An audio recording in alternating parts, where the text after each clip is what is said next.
Salam dəyərli şagirdlər. Bugün dəyər nəşrlərinin sınaq imtahanı keçirilmişdi. Hal-hazırda 6-cı sinif Azərbaycan dili suallarını izah edəcəm. Amma bir qədər sürətli bir şəkildə birbaşa cavabları izah edəcəm ki, çox da vaxt getməsin və şagirdlərimiz rahat yoxlasınlar. Ona görə vaxt itirmədən birbaşa suallara keçək. Yəqin ki, şagirdlərimiz mətni diqqətlə oxuyublar. Yazıb biri Miss Polly aid edilə bilməz. Mülayim güləriz insandır, yanlışdır. O, Pollyanna ilə çox sərt davranırdı. İkinci sualda bu cümləni, yəni lakin ikinci mərtəbədən sonra mənzərə dəyişdi. Burada artıq maraqlı heç nə yox idi. Deyir, bunu hansı abzası artırmaq olar? Üçüncü abzasda artıq Pollyannanı otaqla tanış etməyə aparırdı. Ona görə də 3 rəqəmi qoyulan hissəyə artırsaq daha doğru olar. C variantı. Üçüncü sualda nəticə Pollyanna əvvəlcə tutulsa da əhvalını pozmur. Səbəb Pollyanna onu qarşılamaya gələnin xalası deyil, xidmətçi olduğunu öyrənir. A variantı. Dördüncü sualda mətnə əsasən yanlış fikri müəyyənləşdirin. Burada atasının vəfat etməsini biz mətndə oxuyanda diqqət elədik ki, var idi. Amma anası onu saxlamaqdan imtina etmişdi. Mətndə bu ilə bağlı bir məlumat yox idi. D variantı. Beşinci sualda mətnə ad verin. Güləriz Miss Polly, Nancy'nin qəddarlığı. Burada gözləntilər və acı reallıq daha məntiqi olar. Çünki Pollyanna yaxşı bir mənada gözlənti içərisində idi, amma acı reallıqla üzləşdi. Yəni, xalası onunla kobud rəftar elədi. Bu daha doğru cavab olar. C variantı. Altıncı sualda diqqət etsək, altına xətt çəkilmiş ifadələrdən həqiqi mənalı olanı müəyyənləşdirib yazın. Orada ayağa qalxmaq ifadəsi var idi mətndə. O ifadəni buraya yazsaz, doğru olar. 7-ci sualda hansı cümlədə fərqləndirmiş söz qeyri-müəyyən təsiri halda deyil. Maşın gördüm, maşını gördüm, insan toplaşdı, insanı toplaşdı demək olmur. B variantı olacaq. Bu adlı haldır. Bəbir görüblər, bəbiri görüblər. Ayaqqabı aldım, ayaqqabını aldım. Yəni, bunlar hamısı təsiri haldır. Amma B variantı doğru cavab. 8-ci sualda yatmaq sözü dayanmaq, işlənmək, fəaliyyətdən qalmaq mənasında qış, yay elə bir günü olmamışdır ki, Musanın dəyirmanı yatsın, yəni fəaliyyətdən qalsın. A variantı.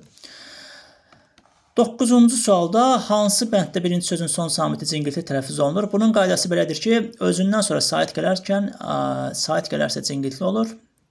C variantı. D-dan sonra sait gəlib, amma o birlərində fikir versəz hamısında samit var. Doğru cavab C variantı. 10-cu sualda ümidsizliyimiz sözünü kök şəkilçi ayırırıq. Ümid sözün kökü siz leksik, lik leksik, imiz mənsubiyyət. 2 leksik, 1 qrammatik. A variantı. Burada leksik mənası yanlış olan sözü deyir, A variantı olacaq. Nəcib müsbət mənadadır, amma götürüb mənasını nankör verib. Nanəcib nankör deməkdir, nəcib yox. 12-ci sualda nida cümləsini istəyir. Ən sonda nida işarəsinə diqqət edib, rahat cavabı çıxarda bilərik. B variantı. 13-cü suala baxaq. Hansı cümlədə fərqləndirilmiş sözlər biri-birlə münasibətdə antonim deyil? Sevinc, qəm, əkilən, biçilən, bal, zəhər. Bunlar hamısı bir-birinə əksdir, amma ağrı, acı, bunlar isə əks mənalı deyil. B variantı. 14-cü sualda kitab sözü hansı bənddə ikinci şəxsin cəminin mənsubiyyə şəkilçisini qəbul etmişdir? Bunu işlədib tapa bilərik.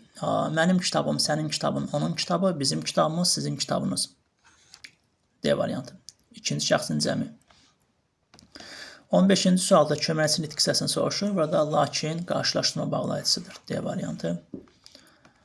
16-cı sualda toplu ismi deyir. Salxım, meşə sözləri, bunlar toplu deyil, amma əhali, cəmaat, bunlar toplu isimlərdir. C variantı.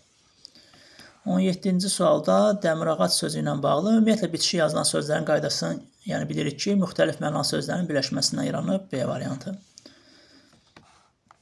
Mürəkkəb sözlərin burada sətirdən sətir keçirilməsinə bağlı yanlışlıq olmuşdur. Yəni, R burada olmalıydı. Ona görə B variantı. 19-cu sualda güldan və gülçü sözləri ilə bağlı diqqət eləsək burada dan leksik ismi artırılıb. Çü şəkilçisi də burada ismi artırılıb. Yəni, burada kök isimdir. Ona görə gülüşmək bu feilə aiddir. Burada ün qrammatikdir. Bunları götürmürük. Gül, güllük. Lar şəkilçinin çıxmaq şərti ilə, yerdə qalanlıqla başlayan şəkilçilər leksik olur. Burada lük adları artırılıb. Gül isimdir, güllük. İkini götürürük. Burada qeyd edilib ki, sözləri yox, sözü seçmək lazım idi. 20-ci sualda mətnin məzmunu ilə əlaqəsi zəif olan cümləni burada diqqət eləsək, Yəhər və sair qoşqu ləvazimatları düzəldib satan adam Sərrac adlanır. Yəni bu birbaşa mətnin əlaqəsi çox zəifdir. Digərləri isə məsələn onun anadan olması, instituta daxil olması və D variantına fikir versək, hərflər kardonda açılmış dəyişiklər vasitəsilə təsvir edilirdi. Məlumat isə barmaqları bu işarələrə toxundurmaqla oxunurdu. Bunlar hamısı birbaşa mətnlə əlaqəsi var. Amma B variantı, yəni ümumi bir məlumatdır ki, onu oraya yazıblar. Biri Louis Braille ad edilə bilməz, şikəstli yanadan gəlmə olmamışdı, sonradan, yəni gözünü zədələyib kör olmuşdu. A variantı. 22-ci sualda hansı məlumat mətnin nəticəsinə aiddir? Burada diqqət etsək, A variantı hərf və rəqəmlərdən başqa not əlifbası da icad etmişdi. Bu hissəyə baxa bilərik. Not əlifbasını yaratmışdı. 23-cü sualda bütün hərflərlə verilmiş sözü əvəz edə bilməz. Burada əşya, yəni D variantı olacaq. Çünki üsul, qayda, yol metodundan hazırlanır. Amma əşya ilə hazırlanırdı. Burada doğru cavab ola bilməz. Hansı məlumata mətnin 2 abzasında rast gəlinir? Burada C variantını götürə bilərik. Həm girişdə, həm də nəticədə bu ilə bağlı məlumat var idi. Növbəti sualımıza baxaq. Mətnin məzmununa əsasən nöqtələrin yerinə cavab kağızına uyğun ifadə yazmaqla cümləni tamamlayın. Burada bu əlifba ilə 1-dən 6-ya qədər olan xanalar vasitəsilə gözdən əlilər həm yaza, həm də oxuya bilirdilər. Yaza bilərik. Və beləcə bütün sualların izahını sürətli bir şəkildə dedik. Hansısa bir sualla bağlı ətraflı izah istəsəz, şərh bölməsinə yazsaz, orada geniş bir şəkildə izah edərəm. Diqqətinizə görə təşəkkür edirəm.